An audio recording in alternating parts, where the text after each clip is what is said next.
Hello,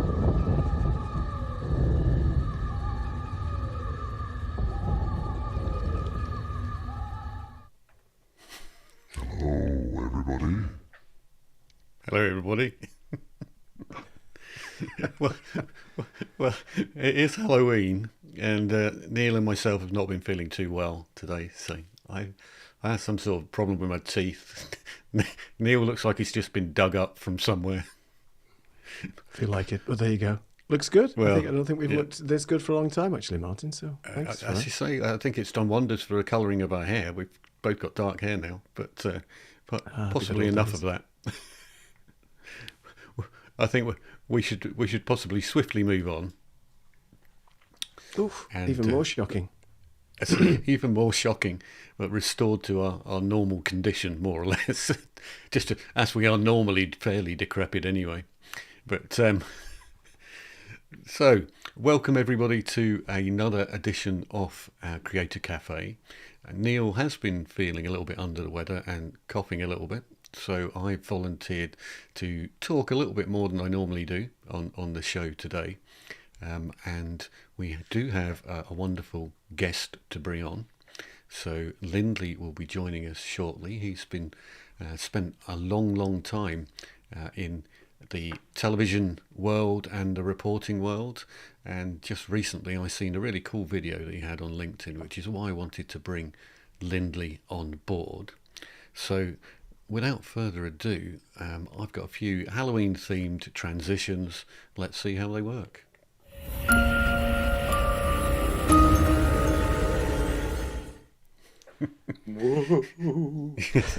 So who's that scary man? I think it's you two. Who was playing the piano in that introduction? Because the zombification that went on there, I'm surprised your fingers were working. Hello, guys. You can't see our hands under the keyboard. The keyboard's Neil. It's all Neil. Amazing, scary. So thanks for joining us this evening on Halloween and taking a bit of time out. Really looking forward to having a chat about the type of videos that you're putting out on LinkedIn at the moment. But before we get to that, perhaps you'd like to fill in our wonderful attendees, just let them know a little bit more about your background, what you did in the past, where you've got to, and where you are now. Thank you very much for having me on. I'm Lindley Gooden, that's right, as a Halloween-themed Gooden. I'm a former journalist, BBC, ITV, Sky and others, and the founder and cheerleader-in-chief of Green Screen, which has been running for 19 whole years now. Basically a film producer, interviewer, journalist by trade, so you continue to do that. So filmmaking, we do podcasts, we do all the kind of speaker training, and we just get people ready to give their best performance, really. And then I go off, and I'm doing a lot of this next week, I go off and stand on stage and talk corporate. But I've also written a book called The Future of Truth and How to Get There, which is the story of mis and disinformation and how we can all fight it. So I'm juggling a few things at the moment, but this is the highlight of my week. To be Halloween themed on your program is one of my favorite things of the entire season. Well, that's very kind of you. Thank you for that. We certainly, I have enjoyed watching your pre-Halloween stuff on LinkedIn. So myself and Lindley have been connected on LinkedIn for quite a long time, since just after COVID, where we were having a discussion about how terrible online events were and things like that. And I think how everybody was being fleeced just after COVID by every company on the planet to run online events that were very substandard. But because I was still connected to Lindley, I noticed a few posts popping up recently on LinkedIn. And what I really liked about them was that Lindley was able to convey lots of information at once in a video post in a way which is very much like I like to do, but even better. But there were a few things about it that I looked at, because myself and Neil and other similar people tend to do what we call pixel peeping, which is we're staring at the video and thinking, hang on, he can't be on green screen, can he? No, he's definitely not on green screen. But let's have a look at that video, or at least your latest themed video, So we're all going to be on mute for a minute or so while we look at Lindley doing his stuff. So here we go. If I press the right button.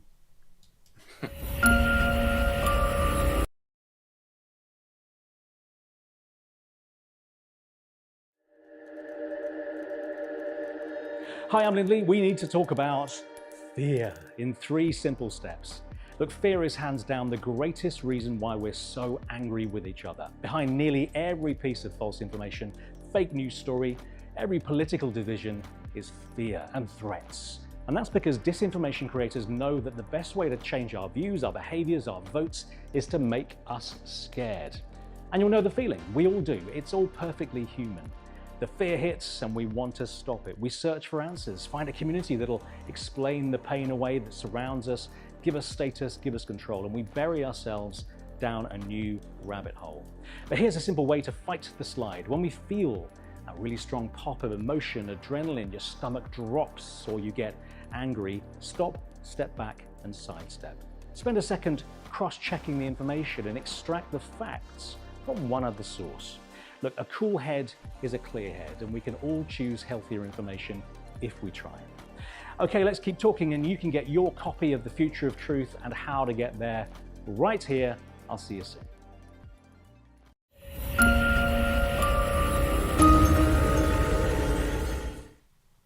Hey. So he says, just checking he's not on mute on this particular scene.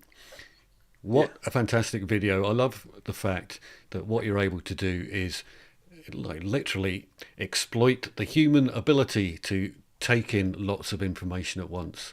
I see hundreds and hundreds of videos where people have just got effectively a selfie stick pointed at themselves and they're just talking, and then they think they've released a fantastic video on LinkedIn in particular. But here what we're looking at is multiple things going on in multiple layers, and you showing off the ability to let people read things for themselves, so you don't have to read everything out for them. People are generally quite good at reading. They've been doing it for a long time. So you can have things going on in the background whilst you're talking, which means it's a bit like playing a video on ×3 or ×4, because you're feeding all the information into a very short space of time, but people are able to consume it all on multiple levels.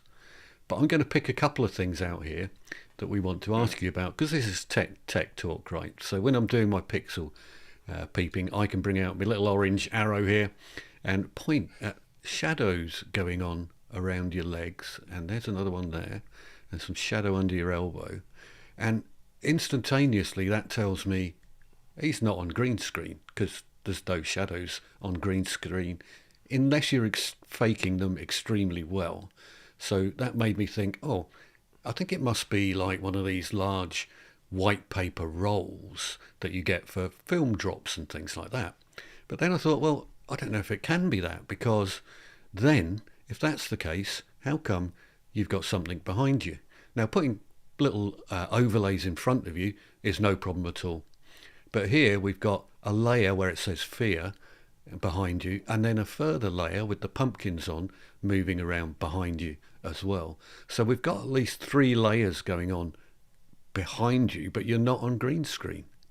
So, and I know the answer to this because we've already had the discussion, but talk everybody through the process for creating this video, because all is not quite as it seems.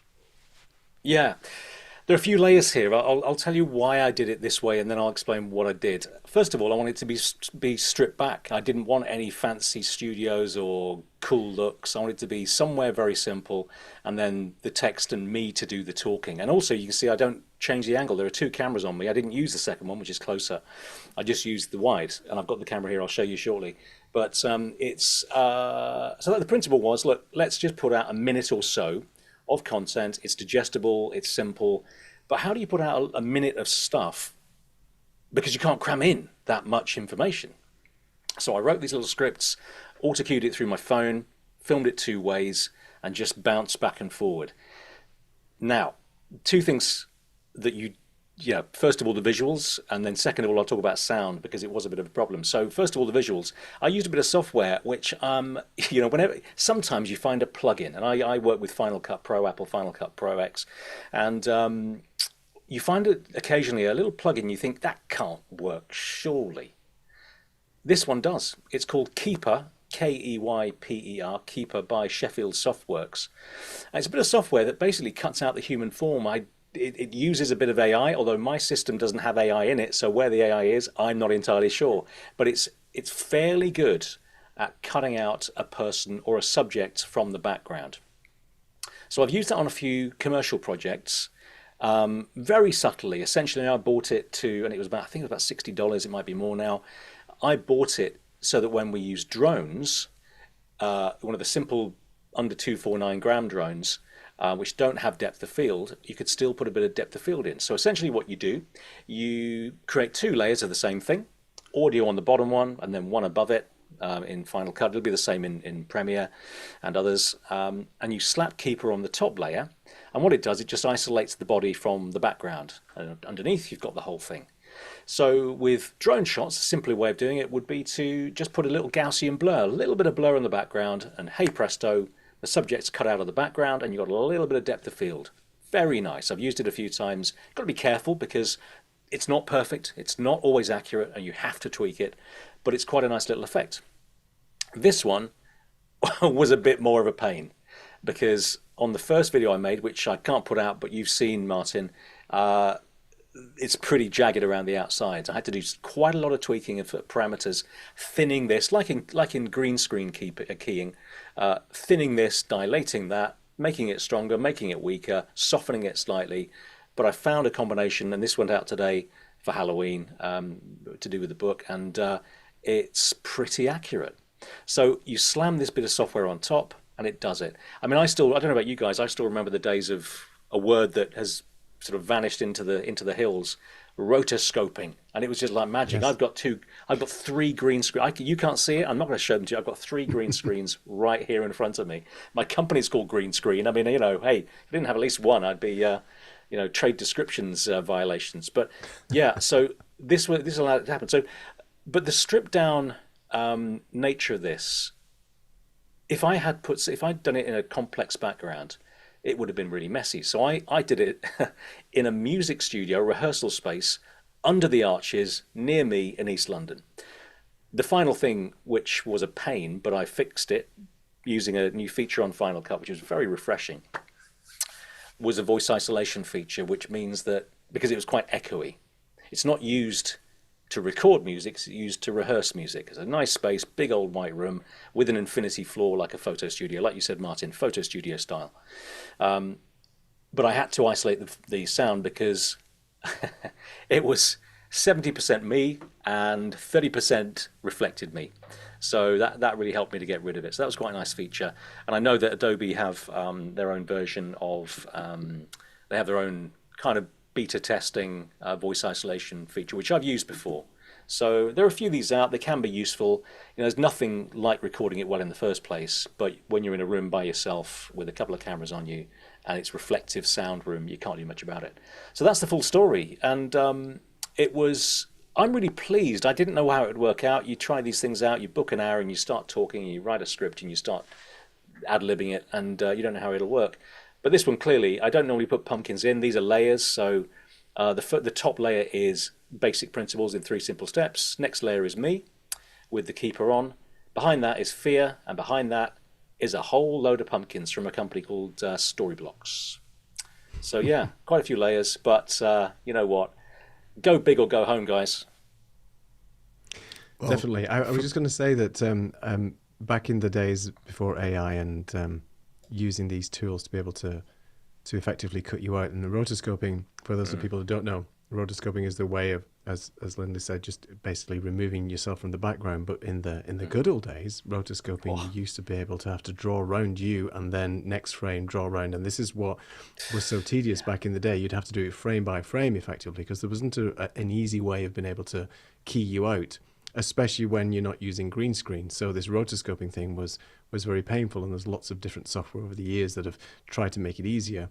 But this particular piece of software you're using, sounds to be at least half decent at making the first sort of cut out for the background, and then obviously with some finessing and tweaking that you would typically do with green screen and feathering and things like that, you would sort of be able to make it look as good as it does here. And it's really done a great job. And I didn't realize it was a plugin for Final Cut, which I'll be looking for now to see if I can mess around with it as well, because it looks really good. Yeah, I'm not sponsored by Sheffield Softworks, but it's worth it because this is a very interesting thing. We're all looking for solutions that will make our workflow a bit easier.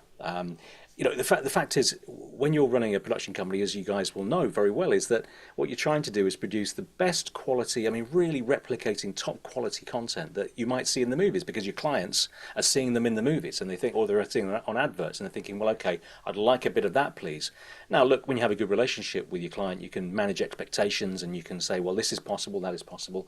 But when you do find a useful plugin, you just have to be very careful and very sparing and very, very focused on how you use it. For these videos, for me, this is my project. Well, I've got no problem using it. I'm not trying. Apart from Martin, nobody's pixel gazing. But Martin's doing that all the time. So, try working with him. No, I'm just kidding. Exactly. But it is really, it's a really good little plugin, and long may it last. I've had it for about a year, and I've used it softly. On projects. I've used it with people with the Open University. I've used it with train companies that I work with. I've used it with a couple of insurers, just when we're trying to do something interesting. And often that just means if you're putting a name strap, an Aston on them, Joe Bloggs from Joe Blogg Limited, sometimes it's quite cool. It's just that little flourish when that name strap is actually behind the person. Magic. It's a Halloween magic. Yeah. It's spooky and unnatural, and it's really cool when it works. It looks really good. And thanks to Val for putting Keeper in the comments to everybody, so you can try Keeper from the link there. One other thing I was just going to ask you real quick is voice isolation has been a godsend for me as well on some of the things that I've been working on. I'm fortunately in a quite a well-treated room. It's a small attic room in my house here in Portugal, and I've treated it the best I can, and I'm also using a dynamic mic. So the reflections and echoes that I get typically have gone away now, but I've had to record people in some crazy rooms here in Portugal. I did a small documentary on a house museum, and it was tiled floors, tile ceilings, concrete walls, and no dampening of any kind. And I actually found another piece of software that you may have heard of called Auphonic, which is amazing and it's really good. For a free account, you can get 2 hours worth, I think, every month of dialogue that it'll process for you. If you need more than that, and then you just pay for credits. But it's one of the best ones. I did a review on my channel on a couple of these, and it's way up there in terms of just getting rid of reflections and things on your voice without it sounding too artifacting. As you know, if you go 100% on the voice isolation in Final Cut, you can get these artifacting elements, and your voice just sounds more robotic. But Auphonic is also a great choice. Look, only Cher wants to sound like Cher in the 90s, and that'll do it for you. I've not used Auphonic. I'm looking. Do you believe in life after love? Yeah, but Auphonic is really good. So have a look and see if you can use it in your workflow. But it's great for cleaning up audio. One of my colleagues I work with, he inadvertently recorded his camera audio and not from his mic. So he sounded like he was in a bathroom. But using Auphonic, I just managed to make it sound a little bit more, or a bit more like this, a bit more polished. So it's really good. And there's a link in the chat as well. Brilliant. I'm working with a client at the moment who will remain nameless. They're great. They're a lovely client, and I've worked with them for probably 12 years now.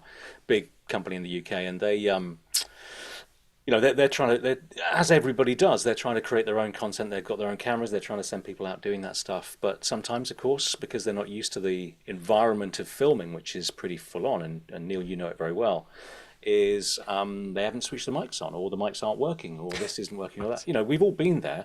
But when you do it, when you have to sort of go from zero to hero in one step, a lot of things can go wrong, and it's very confusing. And we've all had that. But the audio that came back was on-camera audio, and it's sort of unusable. I did try, when I was when I put the book out, the very first video I put out there, I did it in our local area. I wanted to do it in again an empty space, but the wind was really howling. So I used the Adobe proprietary software, which I don't know whether it's got a name yet. Maybe it has, but if you look for noise reduction audio Adobe, you'll probably find this page to the Adobe suite, and it's in there somewhere. It's not actually a product by itself yet, I don't think, but it did get rid of all the wind noise. What it did, though, and since we are talking tech, what it did do, though, it made my voice a lot thicker than it should have been. So it sounded like I was it's almost like I was using all of my vocal cords. Really great, and I used it, but you had to equalize it down a bit just to get rid of some of that mid-tone and the bass. It was quite thick. What they'd done is take out some of the top and some of the end and brought, they put the medium forward. But it was it was a little bit too much. But I tell you what, I thank them for it, because it was a great thing it's the first time I'd ever tried that, and that was only 6 months ago. So they are coming up on in leaps and bounds. But I'm finding Final Cut's voice isolation just very handy. We all have to be I was in radio for a long time, and you have to be really, really cognizant of sound. Sound is so important. People so often forget it. The number of young camera guys that I see out there now who, they don't bring the headphones. And it's, it was a basic thing, isn't it? If you're going to record sound, wear headphones. It's no criticism. It's just, actually these things aren't being taught perhaps in the same way as they used to be. I used to watch the best camera people on the block when I was in news, and you'd see them working and kind of go, wow, that's amazing. The speedy command of tech is brilliant. So, I certainly 20 years ago when I left the news business, or 19 years ago I left the full-time news business, I took that with me. I took those principles with me, the sort of standards, and then I completely messed about with them, as you do. But you bring them with you, and then you completely mutate them into something that fits your workflow. I think it's the 80-20 rule, right, for audio. Sorry, just from my experience anyway, it's like if the video is really bad, then you can forgive that. But if the audio is also bad, then it's becomes unwatchable, and people are just going to turn off. So I think we're living in an age where people have been watching so many videos, TikTok videos and things like that, and being on Zoom calls. It's almost become acceptable that, well, the audio quality isn't great, then we'll live with it. But it's not something in all seriousness, I like. And Martin, I will give you a word in edgeways shortly. You can by all means jump in, but I'll say one thing, and I've rebranded very large businesses, and I've done my agency does a lot of different types of work, low budget as much as I can manage it, and small crews, and just expertise, not infrastructure. That's the way I always used to phrase it, and I'm sure you guys work the same way. And I always found especially when they spent a lot of money on it, and the sound hadn't been done properly, and again they hadn't thought about the camera might be just on the wonk slightly, just at 1 or 2 degrees off, and I'm just twisting my head to try to rebalance the horizon. What it does, and it's something that we can all learn from, anyone watching this can it's just a principle, is look, if you don't take it seriously, your audience doesn't take you seriously. They don't think you've put effort into it. I've seen a lot of videos, serious announcements made by adjacent clients, not my client, but somebody related. So that's why I've been watching these videos to see what they're up to. And they do it in a broom cupboard, or they do it at a conference table up against the wall, and the light's poor, and the sound is poor, and the sound is poor cuts through, because you're trying to strain to hear what they're saying, and after about 10 seconds you're not trying to hear what they're saying anymore. Yeah. Sorry, Martin. So please come on in. It's your show. I can mute you both, don't you? So I have the power. No, what I was going to do is just follow on, really. And the follow-on question is just preempting something that somebody is bound to ask, which will be, what microphones, was it shotgun microphones you were using in the Arches? Yeah.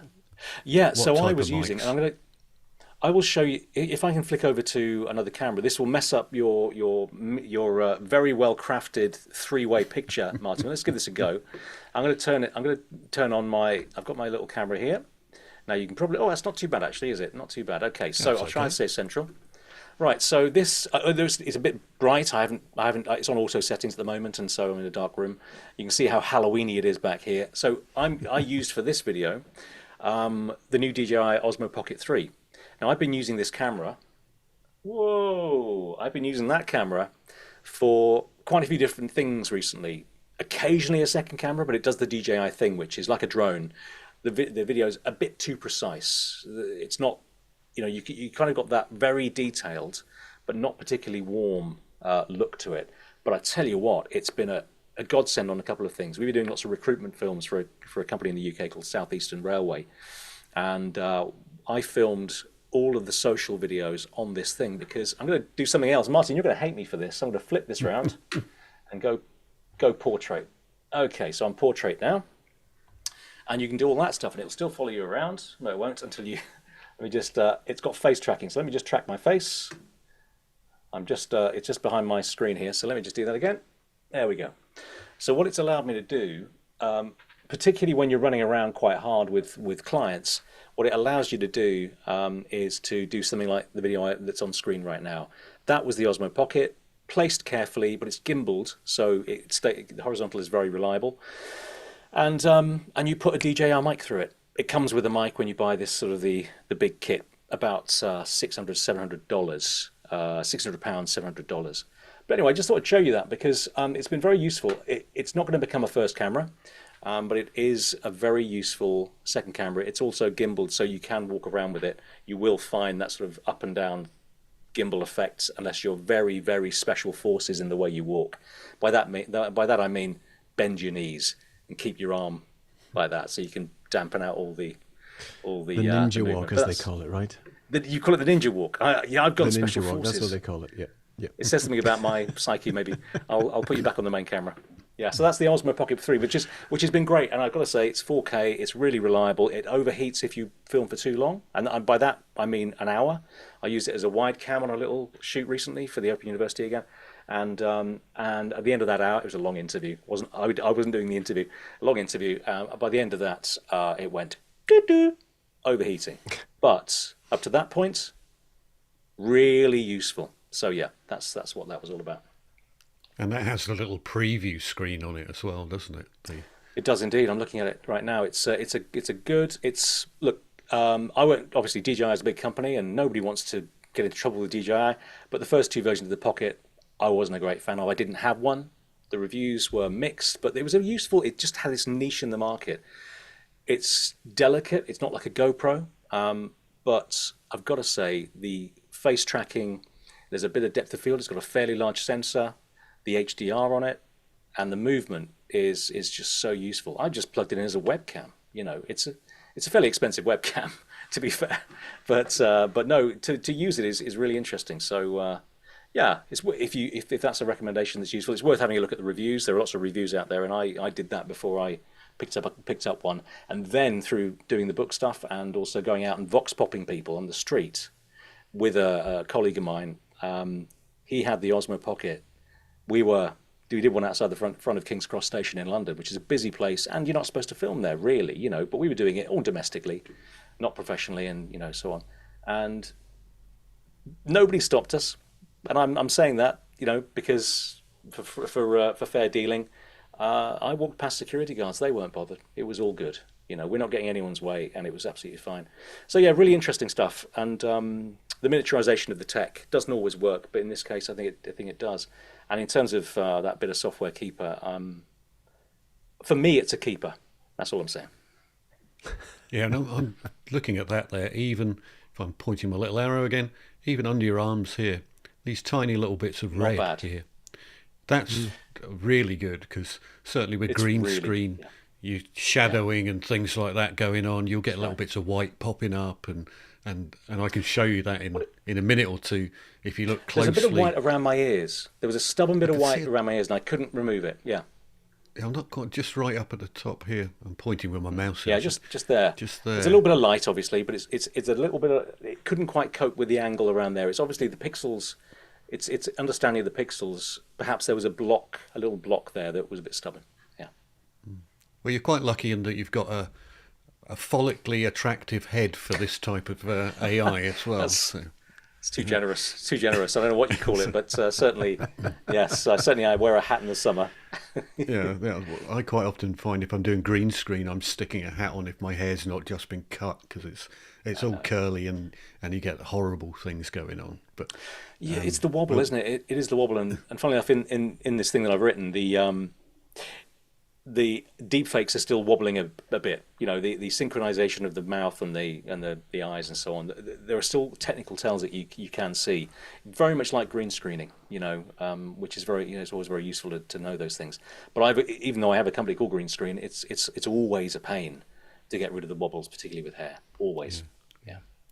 Well, I'm just going to move on a scene, because I see a few people have been dropping in comments. So let's just go back to the comments. So we got a question from Val, actually, so I can bring that up first if you want. And the question is, sound is extremely important, so why do people refuse to wear headphones, especially on these types of calls and things like that?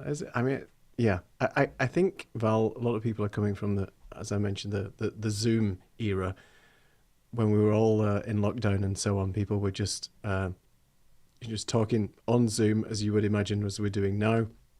But because Zoom's voice isolation, noise cancelling is so good, then people don't need to use headphones. I mean, I work with a couple of people who are on Zoom calls all day, and they just don't want to wear headphones all day, because it's quite fatiguing to have a pair of headphones or even in-ear headphones for a long period of time. So, I think that's where it's come from. But obviously, when we've got guests on our show and things like that, we do insist that you can wear headphones and so on, because it just makes the quality of the audio a lot better. You're not relying on AI to sort of do any sort of noise removal and things like that. So yeah, that's preference. But yeah, I don't know what you guys' opinion is on that, but headphones should be worn at all times if you can.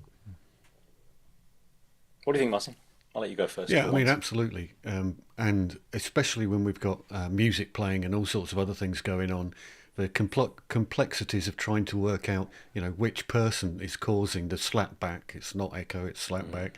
On a bunch of half a dozen people sitting there, it becomes a bit of a detective job. But so if you can just eliminate that by sticking in headphones, not using external speakers without headphones, that's the other main cause, is external speakers without headphones. Then it just is a lot easier, and we never have any problems when that does happen. But I have noticed a couple of people have definitely are with you on your choice of camera. I think both Jeremy and Val were dropping in the comments, were they? Yeah, the Pocket 3 really shines. Oh, and that's a good question. Do you use and apply LUTs or colour correction when you're using the Pocket 3? Yeah, not yet. The HDR is really good on it, and actually I quite, I'm an interesting one on that one, because I still use, and I really love them. Although autofocus is a real problem, I still use the Panasonic GH6 and GH5 for things, and I will get the 7. Yeah, I mean they're just a beautiful. It's just a beautiful look. I prefer the look of those personally. I'm biased, but I've got lovely lenses, got a couple of Voigtlander primes. They just look beautiful. So I actually still use those guys. Now, the reason I'm looping around via the Panasonic is that I like to color correct. I like to color myself a little bit. So I have every client that I've got has a slightly different look. They will never know it, but I know it. So, for instance, Southeastern Railway, who I mentioned before, when they're doing something, even if it's a sort of fun thing, I turn it a little bit green at the bottom end and a little bit blue in the middle, right? And make sure the skin tones are okay. And I do that with the Pocket as well. Now, the interesting thing is, it's a really good point. Thanks for the question, because I haven't, but trying to edit the standard custom on the Osmo, look, you take that dial a little distance and it'll go quite a long way, because it's not going to cope with the color correction. So it's really good. HDR is great, but I certainly will be trying it. I mean, I'll try it for fun first. I literally bought this thing, and a couple of days later I was using it on films, after having researched it. So just for those specific social media style films, TikToks really. No, it's a really good point. I I'm glad to hear that. That's really good. I think that's the only thing. I think using the standard settings means that you really don't have. You can very much overblow the color, or it's going to accelerate into something you don't want to see. So yeah, but I think it's been so useful and so reliable. With that picture profile in mind, that it's pretty DJI, pretty droney, very precise. With that in mind, it's been really well behaved so far.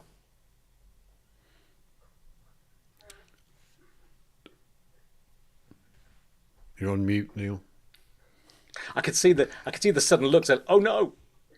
Sorry, I was coughing before. Apologies. Keep pressing that mute button, and it's right there telling me that it's actually muted. But I don't look at my Stream Deck. Why? I was going to say the baked-in picture profiles for the DJI Osmo Pocket 3 are good, and DJI is always being blamed, I guess, for the over sharpening of some of their images, particularly in the drone. So that's why I think the D-Log M profile is really good, because one, you get the maximum dynamic range. Yeah. You can control a bit more of the sharpening. But I was amazed at your video when you told us that it was filmed on that camera with just, in the room that you're in, and just using the sort of basic lighting and just on that standard picture profile. It's really good. And it just shows the quality and capability of these little cameras right now.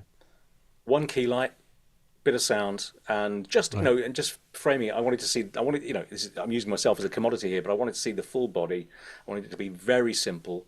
I wanted it to be slightly grimy, just very simple, and then the graphics going to take care of everything else. That pink I like. It's kind of a blood shocking pink, and I just think that's really kind of dramatic, a bit punky, really, if I'm honest. So just that very simple set of choices is all I wanted to see, so that you weren't hiding behind anything really, apart from Keeper. But yeah, it's interesting. I think the one thing that I should say about the Osmo Pocket 3, which if you've got one, you know it already, because of things like face tracking. If you go quite close, shall I do it? Shall I just go quite close? It does give you a bit of the sensor's pretty good, so it does give you a little bit. All right, this is going to be shocking to you. A little bit of depth of field. You see my veins, but you can't. There you go, bit of depth. Yeah. So you've got a slight amount of depth, which is really useful, and it does. It does make a difference. Not if you're watching things on the phone, but certainly if you're watching things, on a bigger screen. Definitely. There's also a bit of love here for Panasonic, and I cut my teeth on the GH4. That's where I started. Yeah. And I still had my Panasonic GH5 with the default Sigma 18-35 f1.2 with a speed booster on there. I do, and I use it. It's on a slider over here. I use it, and I did my little documentary on there, and I, like you, just love the colors in it. The only thing that was letting it down as a solo content creator, the autofocus. It just didn't work for me. So I switched to Sony, but I couldn't get rid of my GH5. So it's still there for posterity reasons, obviously. I have an FS7. I even bought into just for a useful wide cam. I bought a Sony A6400, which is the little thing, and it's it's very useful. Again, the precision of that, the warmth of that, the overall feel of it isn't quite like the Panasonics, but the Lumix 6. But no, the GH7 by the reviews has done autofocus on certain lenses, just like with the Sonys. But look, I've held back from the FX3 or FX6. I've held back from one of the A7s. Because these things are very, very capable, but I certainly have fallen foul if I'm working with somebody who doesn't know the camera very well and they're using my camera. I've fallen foul of focus, and I've really had to work around that. So that is a problem.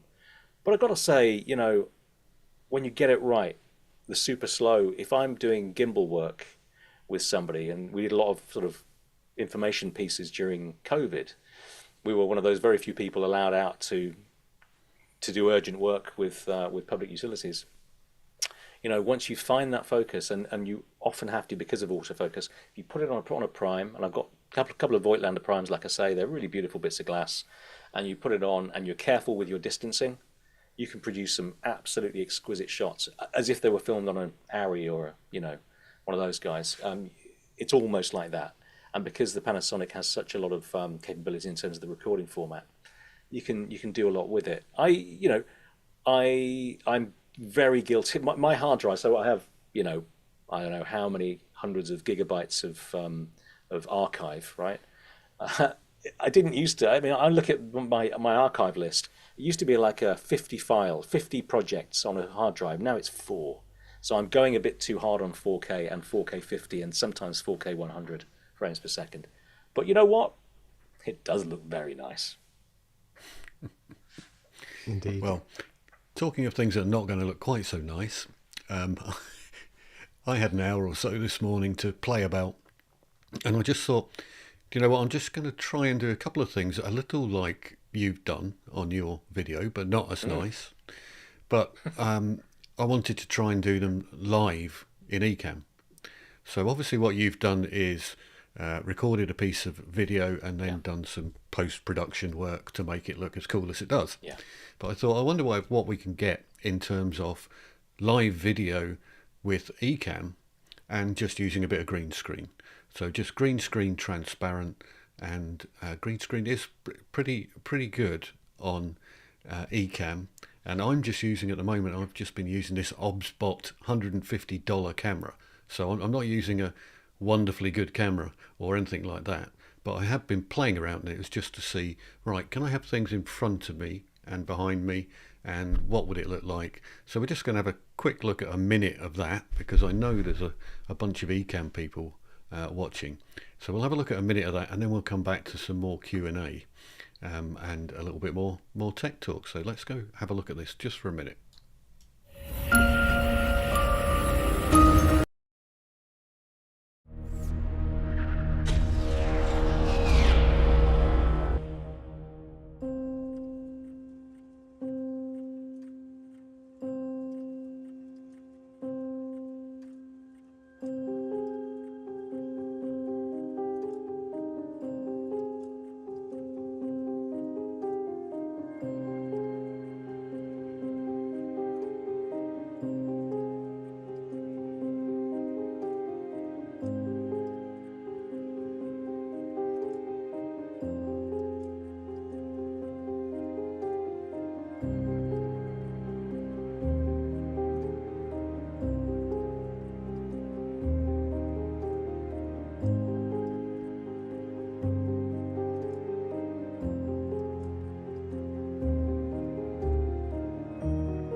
So how to do way too much at once, basically. but really, the point of the exercise really was just to check, what can we put behind ourselves, what we can put in front of ourselves, how we can blend things in, and some of that's way too busy and too much going on. But it was just, can we do that live? And the answer is yes, we can do the vast majority of that live, including the last bit there where we had a load of guests actually in vertical video live. So today we are on a Zoom call. People who probably are looking at this would not think this is a Zoom call, but it's a Zoom call through Ecamm Live. So Ecamm Live for Zoom. But what you can actually do as well in Ecamm Live, as well as record vertical video, well, you could also do a live in vertical video. So the end clip there where you've seen 6 different people on the screen, that was a vertical Zoom meeting, for want of a better description.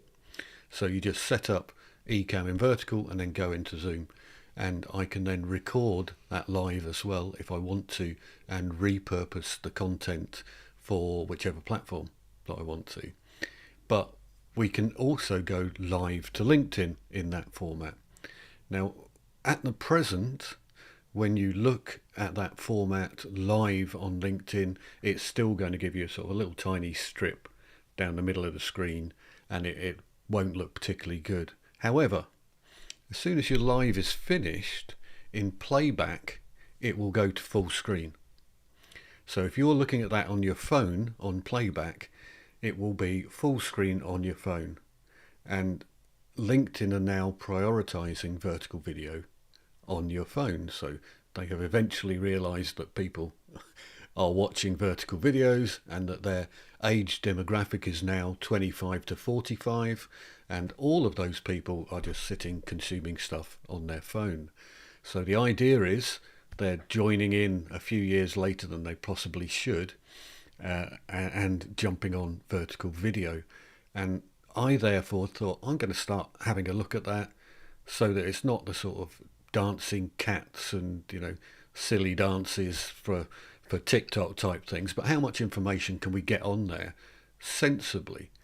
And actually I found out we could comfortably have 9 guests on, and then have one who is the key speaker jumping into a larger screen area, and it works really, really well. So if people were watching that on playback, you know, see all these people, maybe all the smaller tabs are in grey or black and white, and the main speaker's in colour, or you're dropping in a little square video, so you could have effectively your square video appearing above 9 people watching it live, and then have comments as well. So there's still enough room at the bottom of the screen for comments as well. So I would be very surprised to find out that LinkedIn don't allow you to do vertical video within the next 12 months live as well as for playback. So as I said, one of the things that really caught my eye about your videos was the amount of stuff you're getting into a very small space.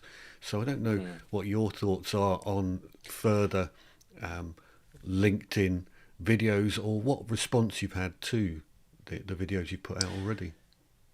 Yeah, look, it's interesting. I think you've shown me when we spoke. We hadn't spoken for a while. You showed me some of this functionality on Ecamm, and I was really impressed by it. What I liked actually was the prioritization and how much space was still left for information or for a slide or whatever. So I like that. I don't have Ecamm, but I am very interested by that.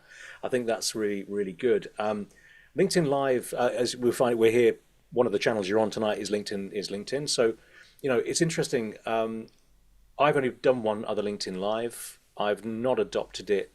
I should adopt it, but you need that following. So I suppose the reaction that I get to my stuff, I've got a pretty big network on LinkedIn. I've worked with every one of them. So if they, as with social media in any way, and business media is the same, if they like you and they're feeling generous, they'll say hello if it doesn't conflict with what they're known for. So that's kind of the way to do it.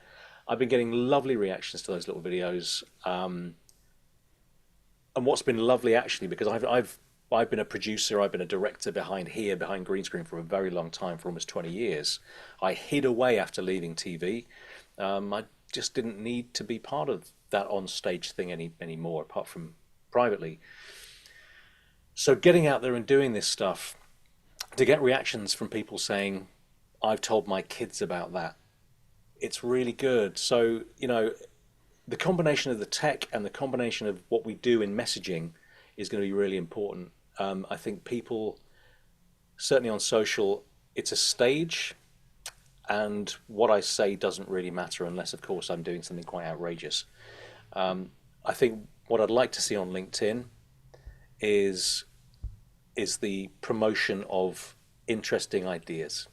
And if we can do that in a way that's presented effectively using the tech, that would be very valuable. I mean, that's a properly useful speaker's corner, you know. So that's what I'd like to see. I think the technology is very much part of that. People not like us, we've got an eye across the tech. People who don't have that eye, I'd like them to have access. I'd like to hear good ideas. Look, I mean, I've been speaking to, as you know, Martin, I've been speaking to TEDx, and I want to speak to TEDx. At TEDx, and you know, they promote good ideas. That's the idea. That's the big idea. So I think that you know, LinkedIn could definitely take that on, and if they can harness something like Ecamm, I'm sure there are other options around, but something like Ecamm, if it's doing the business and it allows me as a somebody with something important to say to get out there and do it, hey, look, we can only applaud that, can't we? Yeah, and I think it is a place, a soapbox space, isn't it? And it's about Yeah, putting out good content, which is always the key thing, is putting out good content.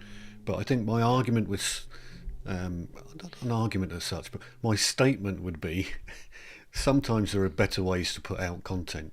And the way that you're putting out content, as I said earlier, it's like a video going at 4 times the speed, because you're actually yeah, communicating in multiple different ways uh, as you go along. And that can be as simple as something like the audio setting in the yeah, background, setting some sort of, like we've had spooky music at the beginning. Okay, a bit of that sets the standard in the beginning, and then we go on to have a little bit of video like you had in the background. Maybe London is going past in the background, and there's a red bus, right? So they yeah, always yeah, have a yeah, phone box, the red bus, Big Ben, whatever, to signify you're in London. So that goes on in the background. You don't need to tell anyone you're in London then. But something like that in the background, followed by a big subtle tickers going on, very similar to what you had. I think it just gets the message over quickly yeah. and I'm succinctly. just looking at my TikTok. I'm looking at my TikTok right now because I wasn't, and now I am. And I'm looking at these things. The reason I say that is because what you're talking about, Martin, is telling a story. You're telling a visual story. It's what we were taught. It's what we learned to do, and how we and Neil as well. Just absolutely what's at the heart of all this. You tell a visual story. There was that old phrase, which people watching us may know or may not, is that, and it's not true in my opinion. But Neil, you might disagree. You should be able to tell what that piece is saying without the sound on. The pictures should tell the Right. story so effectively that you know what's going on. Now, that's not entirely true because there are details in the story that you can't possibly put into pictures sometimes. Unless you're a lip reader, the person talking, you're not going to know what they're talking about. But the principle is good. Telling a visual story is important. I mean, mine couldn't be simpler. But the sort of the holy trinity of any video is what you're saying, it's what you see, and it's text on screen. That might be graphics, it might be just text. So I went with a very stripped down look, but it's me there, full camera, just leaning backwards and forwards and talking. And then the text on screen plays a very important role. What it does, not only highlights, but allows very simple messages to lodge. And that's what I wanted to do. That's why it works. That holy trinity works in video production. But underneath all that, and we've spoken, Martin, a bit, and Neil, we've met today. I I really believe in the stuff I've just written. I really believe that we need to do. We have the power if we can find out how to protect ourselves. And the video is all these little videos I'm putting out. And I will up to the US election. I'm speaking to the BBC on Monday, which is an odd thing. I've been on the BBC for 20 years, so they're asking me to be a US election disinformation bod. I'll definitely do that. I'll be happy to do that. That's really cool. And I want people to have the information that I'm lucky enough to have. So that's why, delivering it in this way, a minute or so. There was one I did a deepfake one, which was 2 minutes because there's quite a lot of stuff and there's scam stuff in there as well. But by packing it with very simple visuals, trustworthy visuals, which is me just talking, plus the words, plus the text, you're getting 3 conversations in one. And I How think do you that's feel the key. about? And Sorry, Martin. go on, carry on, Neil. Carry on.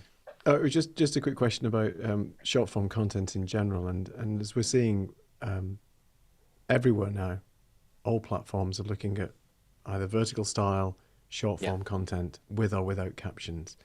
Yeah. Where do you think that's going to go in terms of messaging for corporates and the clients that you're working with? Are your clients getting more behind the shorter form vertical content, and if so, what platforms are they specifically looking at? We talked about LinkedIn doubling down on vertical content now, and YouTube just releasing the next iteration of shorts, which are shorts but a bit longer, being 3 minutes now instead of under the 60 seconds. And obviously TikTok and these channels prior to that were all about the short form bursty content. I know we're living in a situation with people now having short attention spans, but in terms of sort of the adoption from the larger brands and the corporates that you're working with, is that something that they're seriously considering, and how do you sort of work with that?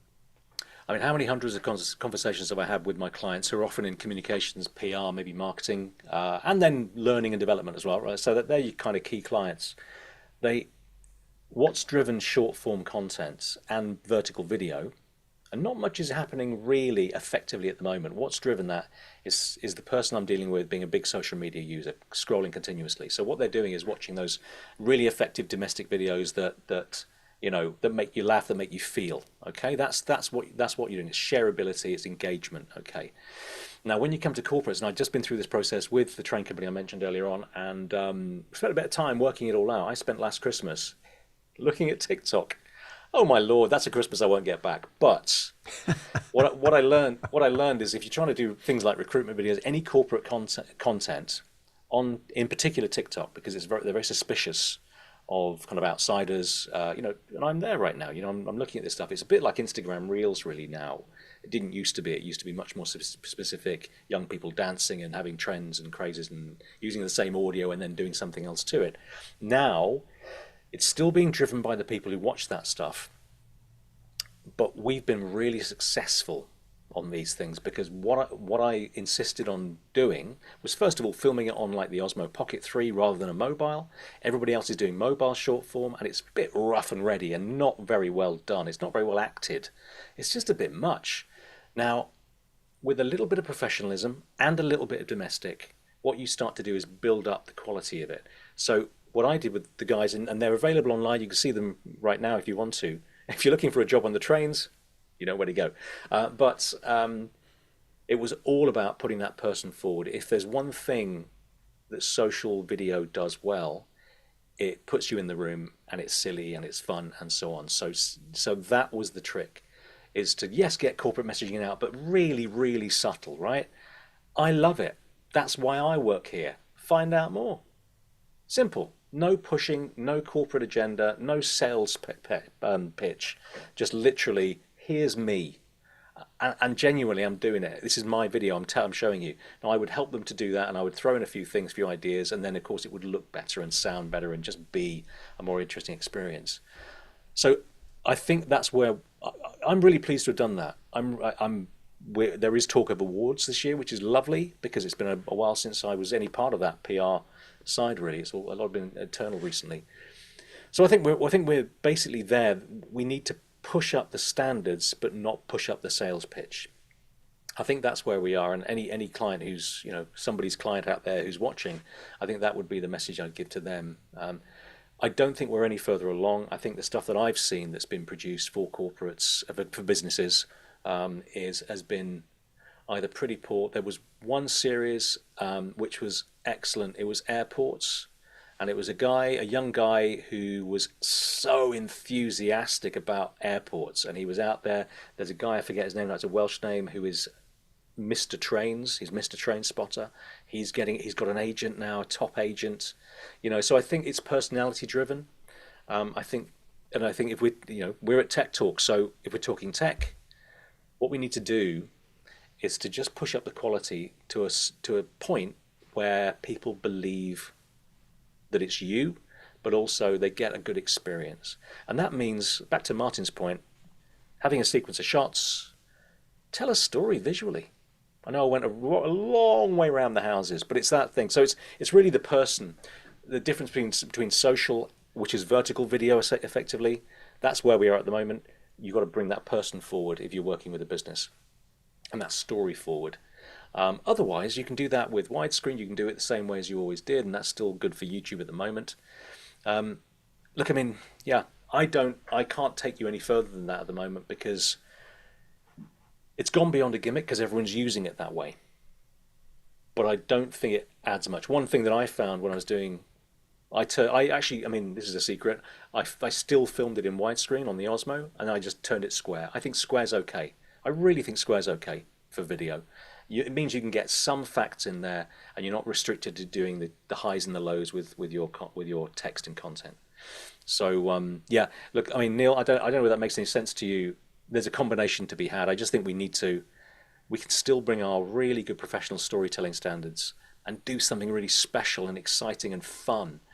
And then it begins to appeal to real people who don't trust the businesses that are selling them stuff. Yeah, no, I agree. I like the point you made there, definitely.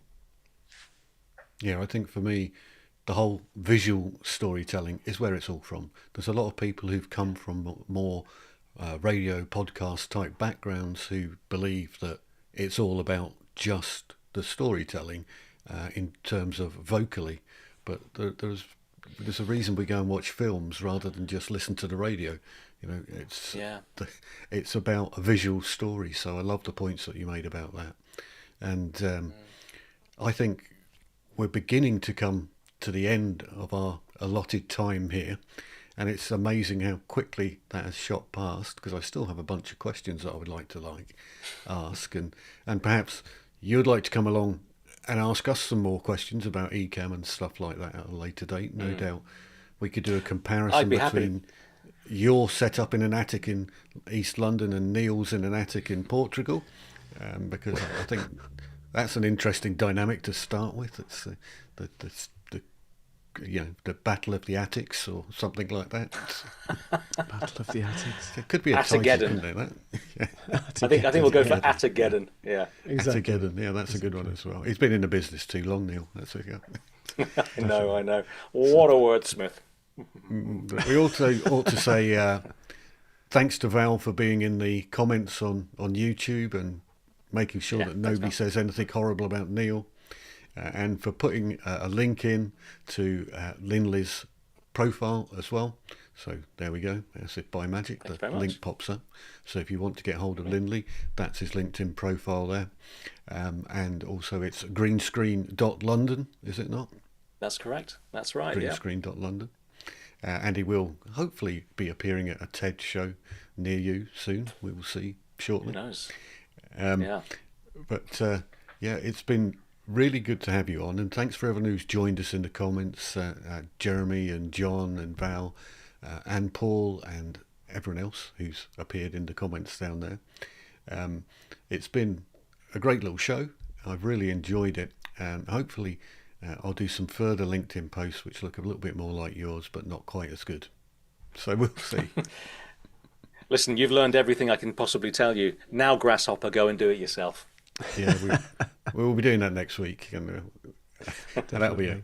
End of show. It's been a pleasure to have you on the show, and we'd love to have you back Likewise. for a second instalment when you have some time. And it's fun. There's so much tech talk. We can just talk all night about cameras, But We could. Imagine that. There you go. Of course, it has to be themed, so you have to find a special festival of some sort, whether it's whether it's coming towards Christmas or whether it's another minor festival that I'd hey, but I don't mind wearing a hat, so I'm very happy to come back whenever the festival arises. We can definitely do that. Thank you very much for joining us, and we'll definitely get you back on the show. Okay. Thank you, Martin, for all the work today. So I'm going to press the end of show button, guys. I can't remember whether it's going to end the show, but I think it probably will. But thanks for joining us, everybody. Hey, Jeremy. Hey, Mark. Thanks for joining you. All of whom are saying it's a great show and a great conversation, and that's due to the fact that we had a great guest. So see you, everybody, next time. Next Thursday, 5 o'clock, we have Lux joining us from Streamer Live. And the week after, we have Saeed joining us, who's going to talk about OBS. So 2 further shows to look forward to already in the pipeline. So thanks, Lindley. We're going to say good night, everybody. See you later. Bye. Thanks, buddy.